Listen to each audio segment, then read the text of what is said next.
ଭୀମଙ୍କ ସିଂହନାଦ ରଡ଼ି। କବି ସାରଳା ଦାସ। ଉତ୍କଳୀୟ ଜନମାନସର ଆଦ୍ୟ ପ୍ରତିଭୁ, ଓଡ଼ିଆ ଜାତିର ପ୍ରାଣ, ଓଡ଼ିଆ ଭାଷା ସାହିତ୍ୟର ପ୍ରପିତାମହ, ଉଡ୍ର ଜାତୀୟତାବାଦର ପ୍ରଚଣ୍ଡ ପ୍ରବକ୍ତା, ମାଟିର ମହାକବି, ଉତ୍କଳର ବ୍ୟାସ, ଆଦିକବି ଶୂଦ୍ରମୁନି ସାରଳା ଦାସ ସୃଷ୍ଟି କରିଥିଲେ ଭାଷାର ମରୁଭୂମିରେ ସ୍ନିଗ୍ଧ ଶୀତଳ ଜଳରାଶିର ମହାସ୍ରୋତ। ପଞ୍ଚଦଶ ଶତାବ୍ଦୀର ସଂସ୍କୃତ ପ୍ରାଧାନ୍ୟ କାଳରେ ଓଡ଼ିଆ ଭାଷାରେ ସୃଷ୍ଟି କରିଥିଲେ ଓଡ଼ିଆ ସାହିତ୍ୟର ଆଦିଗ୍ରନ୍ଥ ମହାଭାରତ ଏବଂ ପରବର୍ତ୍ତୀ ସମୟରେ ସେ ରଚନା କରିଥିଲେ ଚଣ୍ଡୀ ପୁରାଣ, ବିଚିତ୍ର ରାମାୟଣ ଭଳି ପୁରାଣମାନ।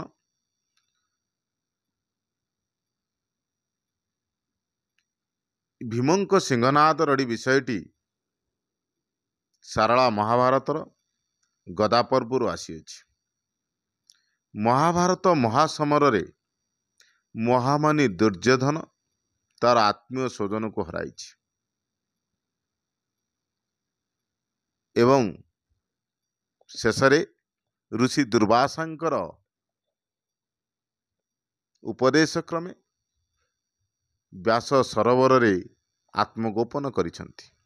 ଏହି ବ୍ୟାସ ସରୋବରରେ ଜଣେ ଶରଣ ନେଇଥିବା ବ୍ୟକ୍ତିଙ୍କୁ ମାରିବା ପାଇଁ ତାର ଶତ୍ରୁ ବଳପୂର୍ବକ ପ୍ରବେଶ କଲେ ଧ୍ୱଂସ ହୋଇଯିବ ବୋଲି ଶିବ ଅଭିଶାପ ଦେଇଥିଲେ।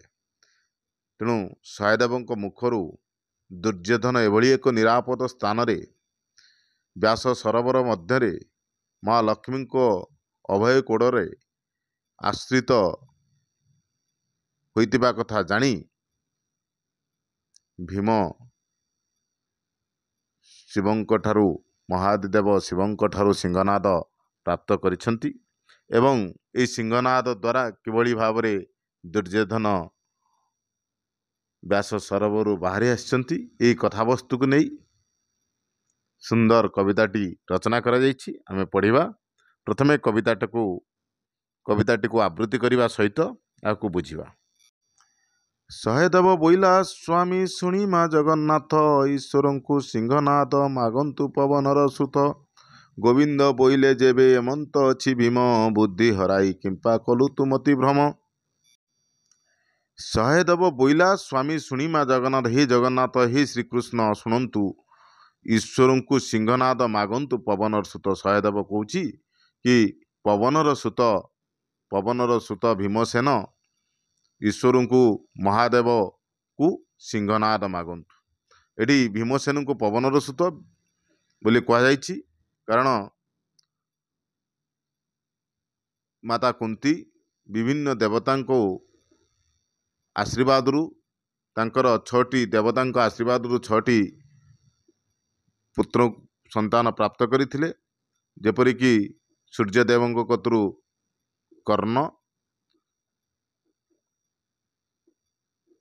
ଇନ୍ଦ୍ରଙ୍କ ପାଖରୁ ଅର୍ଜୁନ, ଠିକ୍ ସେହିଭଳି ପବନ ଦେବଙ୍କ ପାଖରୁ ଭୀମସେନକୁ ପ୍ରାପ୍ତ କରିଥିବାରୁ ପବନର ସୁତ ବୋଲି ଆମେ ଭୀମସେନକୁ କହିଥାଉ।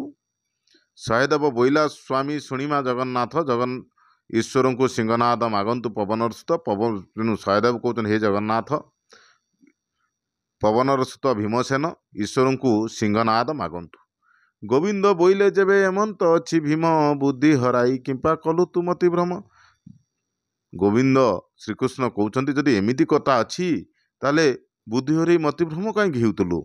ଏବେ ବହନ ତୁ ବିଶ୍ୱନାଥଙ୍କୁ ସିଂହନାଦ ମାଗ, ରଡ଼ିରେ ନାଦେ ମାନ ଗୋବିନ୍ଦ ବାହାର ହେଉ ବେଗ। ତୁମେ ବିଶ୍ୱନାଥଙ୍କୁ ଶୀଘ୍ର ସିଂହନାଦ ମାଗ, ବିଶ୍ୱନାଥ ମହାଦେବଙ୍କୁ ତୁମେ ସିଂହନାଦ ମାଗ ଏବଂ ସିଂହନାଦ ପ୍ରାପ୍ତ କଲା ପରେ ସିଂହନାଦ ରଡ଼ିରେ ମାନଗୋବିନ୍ଦ ଶୀଘ୍ର ବାହାର ହୋଇ ଆସିବ। ଏଠି ଆମେ ମାନଗୋବିନ୍ଦ, ମହାମାନି ଦୁର୍ଯ୍ୟୋଧନଙ୍କର ଅନେକ ନାମ ମଧ୍ୟ ମାନଗୋବିନ୍ଦ। ମହାମାନି ଦୁର୍ଯ୍ୟୋଧନଙ୍କୁ ପନ୍ନଗ ନାରାୟଣ ମଧ୍ୟ ସାରଳା ମହାଭାରତରେ କୁହାଯାଇଛି। ପନ୍ନଗ ନାରାୟଣ ଅର୍ଥାତ ଯେତେବେଳେ ମହାମାନି ଦୁର୍ଯ୍ୟୋଧନ ଚାଲି ଯାଉଥିଲେ ତାଙ୍କର ପାଦ ତଳେ ସ୍ୱର୍ଣ୍ଣ ପଦ୍ମ ଫୁଟି ଉଠୁଥିଲା। ତେଣୁ ସେ ସେଇ କଥା କହୁଛନ୍ତି ଯେ एबे बहन तू विश्वनाथ को सिंहनाद माग रड़ी रे मान गोविंद बाहर तेणु विश्वनाथ को तुम सिंहनाद माग एवं ई सिंहनाद प्राप्त कलापर सिंहनाद रड़ी रे मान गोविंद निश्चित भाव में शीघ्र व्यास सरोवर बाहरी आसो। ध्यान चिंतिले से पांडव सुंदर आसन कंपिला जे देवशूलधर जेतबळे ध्यान करिसंती के पवनर सुत भीमसेन तेणु ध्यान चिंतिला से पांडव सुंदर एटी पांडव सुंदर भीमसेन को कहुई। पांडव सुंदर भीमसेन जेतबळे ध्यान करिसंती महादेवादिदेव महादेवंकर आसन कंपमान हवाकू लागिला। ध्यानेण जानिले से देव पशुपति ईश्वर बोइले देवी शुण गो पार्वती तेणु ध्यानेण जानिले से देव पशुपति महादेव जानिले जे भीमसेन मते सिंहनाद प्राप्त निमंते तपस्या करुछि। ईश्वर बोइले देवी शुण गो पार्वती तेणु पार्वतींकर परामर्श पाई ईश्वर तांको पचारिले आंभ तो सिंहनाद मागु अछि वीर भीमा तुम विचार को किस जोगा गो आमर सिंहनाद वीर भीमा मागुछि तमर विचार कौन बोली परामर्श लोड़िले किए देवादिदेव महादेव माता पार्वती ठारू।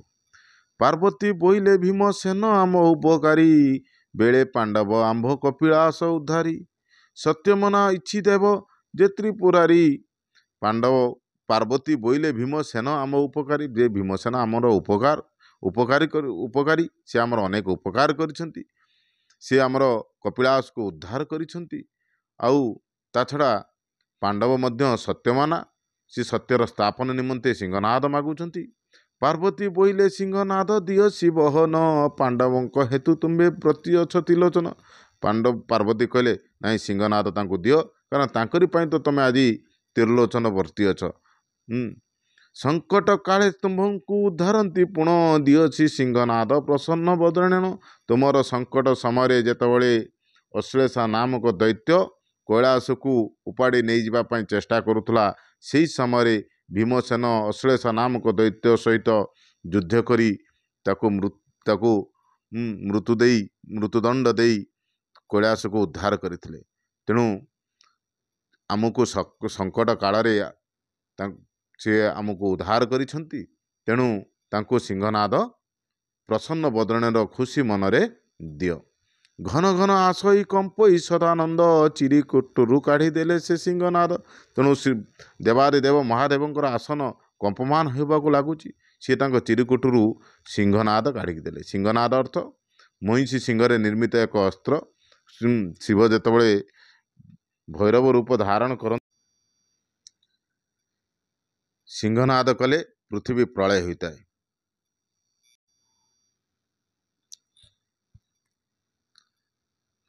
ईश्वर बोइले तू बहन होई जीवु तीनी घांटी मात्रक शबद भीमसेन को सहबु।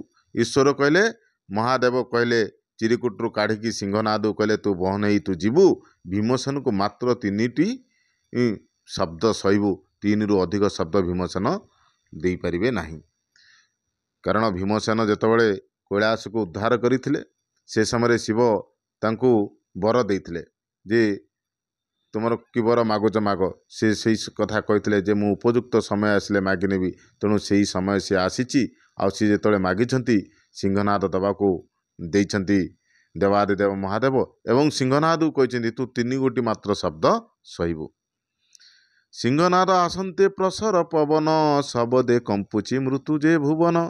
सिंहनाद जेतबळे आसुची प्रसर प्रचंड पवन देउची शब्द कंपुची मृत्यु जे भुवन अर्थात मर्त्य भुवन मर्त्य मंडल कंपमान हवाकू लगुच। काला नाल जानी विकसी सिंहनाद ज्योति आदित्य सते गुण तेज विकासंती से जो आसुचंती आदित्य ठारू 100 गुण अधिक तेज विकास करी आसुचंती।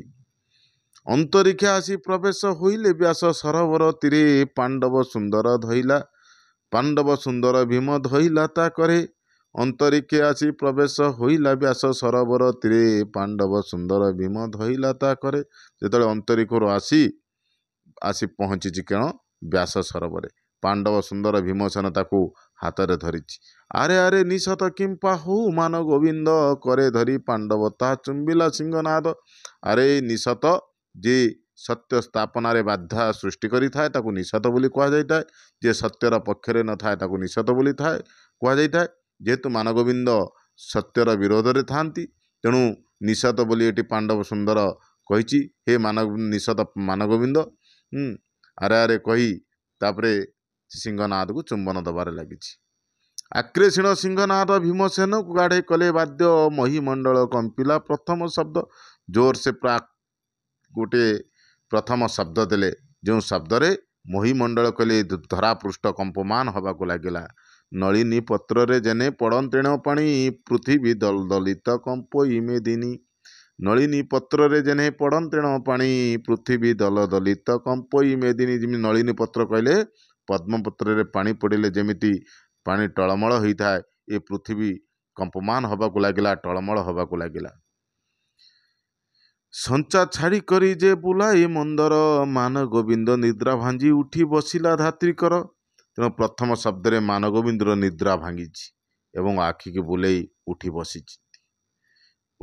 बसिचंती। पुणी आरके रड़िए दिला वीर भीम छड़ लक्ष जोजने आकाश कंपिला वीर जम। द्वितीय रड़ी जेतबेले भीमसेन पुणी देइछंती छड़ लक्ष जोजन आकाश कंपिला अर्थात आकाश मंडल स्वर्गपुर मध्य कंपमान हवा को लागिला। पाताल अनंत नाग कंपिला फेरु नवद्वीप सपत सागर कंपिला टळमळ होइला कि मेरु। जे द्वितीय रड़ी रे छड़ लक्ष जोजन आकाश कंपमान हवा को लागिछि पाताल कंपमान हवा को लागिछि नवद्वीप सपत सागर मध्य कंपमान हवा को लागिछि। आदित्य भूमंडल ध्रुव मंडल अमर मंडल आकाशे लागिला उछुलिला सिंधु जल। द्वितीय रड़ी रे आदित्य मंडल भूमंडल ध्रुव मंडल अमर मंडल कहले स्वर्गमंडल आकाश स्वर्गमंडल ये कंपमान हवा को लागिछि। आकाश से लागिला उछुलिला सिंधु जल आका उछुली आकाश को लागियो छुईछि। रे रे कार करी राजा धूतराष्ट्री बच्छ तले मारी बास्फोट गर्जन बेगे उठी। रे रे कार करी राजा धूतराष्ट्री कहले धूतराष्ट्र पुत्र को धूतराष्ट्री बोली कहा जाए। धूतराष्ट्री हूँ महामानी दुर्योधन बक्षस्थले हाथ पिटी बक्षरे बा छाती रे हाथ बाड़े गर्जन करी उठिचंती। महागगने निश्वास बुलाई बेनी डोला बेनी भुजे आक्रोशी धइले कमला।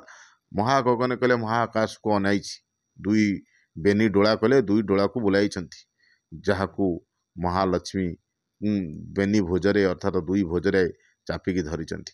आरे आरे दुर्योधन अपार प्रतिज्ञा जे कलु बाबू बोइलु जे भीमर सात रढ़ी सहिबु। महालक्ष्मी कहते अरे बाबू दुर्योधन प्रतिज्ञा करितुलु भीमंकर सातोटी रढ़ी सहिबु बोली कौन करुचु। मानगोविंद राजा कमला भोज दंड देला पेली अधर पृष्ठ करी पड़ा जा बोली बोली। तेणु मानगोविंद माता लक्ष्मींकर दुई हाथ को ठेली देछि पड़ा पड़ा बोली कही। महालक्ष्मी बोले जे पड़ाऊ अच्छी मुही तोहरी भर्सना बोली बाकू थिली तो बाट चाही। महालक्ष्मी आज छाड़ी जाइचंती महामानी दुर्योधन को छाड़ी कारण महालक्ष्मी कहते जे मु आज पर्यंत अपेक्षा करी क्यों दिन तू भर्सना दबू मु से दिन तो पाख छाड़ीजी। कारण महामानी दुर्योधन को पन्नग नारायण बोली कहती महालक्ष्मी तांको कंधरे थाए। तेणु से दिन पाखरु लक्ष्मी छड़ा होती किए दुर्योधन। लछि बोइले आबर रड़ी जेबे सहीबु पामर एरड़ी सहिले तुरे होइबु अजाम्बर। तथापि से कहउचंती जीवा समय मध्य कहउचन हे पामर हे अधम तू जदि गोटे रड़ी सहीबु अजाम्बर होइजिबु मृत्यु तते आउ छुई पारिबो नाही। ये तो बोली तत्क्षणे छाड़िले महालक्ष्मी। एतिकी कही महालक्ष्मी गले। कदली पत्र प्राय कंपई महात्मी किंतु सी तो आ शुणा लोक नुहंती कारण प्राणर भय न थाए। महामानी दुर्योधन होउचनि महामानी सी भीरु नुहंती कापुरुष नुहंती सी एक महान योद्धा। तेणु आत्म गोपन करिबा तांकर लक्षण नुह अवश्य किछि क्षण पाई से डरी जाइछंती एवं व्यास सरोवर आत्मगोपन करने करिछंती किंतु तांका भितरे थिबा वीरपणिया तांका भितरे थिबा क्षत्रिय गुण तांका भितरे थिबा योद्धार प्रवृत्ति तांकु युद्धं दे डाकरा रे सियाउ रही पारि नाहंती। ସତୁରି ସତୁରି ଭାର ଗଦା ଘେନି କର ସ୍ଥଳେ ଖେପୋଇ ମାନ ଗୋବିନ୍ଦ ଯେ ଚିତ ଅନ୍ତରାଳେ। ଏବଂ ପୁରା କଦଳୀ ପତ୍ର ଭଳି ମାନେ ଥରିବାକୁ ଲାଗିଛନ୍ତି। ଏବଂ ସତୁରି ସତୁରି ଭାର ଗଦା ଧରି ମାନଗୋବିନ୍ଦ ଯୁଦ୍ଧଂ ଦେଇ ଡାକରା ଦେଇ ବ୍ୟାସ ସରୋବର ତୀରରେ ଉପସ୍ଥିତ ହୋଇଛନ୍ତି। ଏବଂ ଭୀମସେନଙ୍କ ସହିତ ଘମାଘୋଟ ଯୁଦ୍ଧ ହୋଇଛି ଏବଂ ଶେଷ ପରିଣତି ଯାନଭଙ୍ଗ ହୋଇଛି ମାନଗୋବିନ୍ଦଙ୍କର, ମୃତ୍ୟୁବରଣ କରିଛନ୍ତି। ତେଣୁ ଅତ୍ୟନ୍ତ ସୁନ୍ଦର ବିଷୟ। ଧନ୍ୟବାଦ ପିଲାମାନେ ମନ ଦେଇ ଶୁଣିଥିବାରୁ।